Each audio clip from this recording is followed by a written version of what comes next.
چێتی ناوەندی بالەی عێراقی بە ڕێکەوتن لەگەڵ یەکێتی ناوەندی بالەی ئاسیەوی ئەوە بوو خولیێکیان ڕێخست بۆ ڕاهێنەرانی پلەنایابی یانەکانی بەشداربوو لە خولی عێراقیدا. ئەوە بوو یەکێتی بالەی عێراقیش جەختی لەسەرەوە کردەوە کە دەبێت ڕاهێنەرەکان بەشدار بن.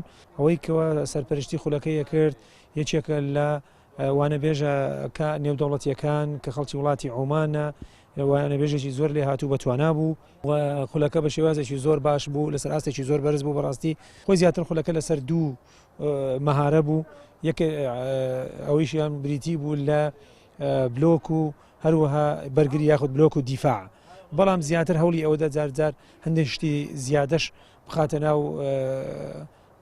مەشق و ڕاهێنانەکان یاخود لە کاتی تیۆرەکاندا.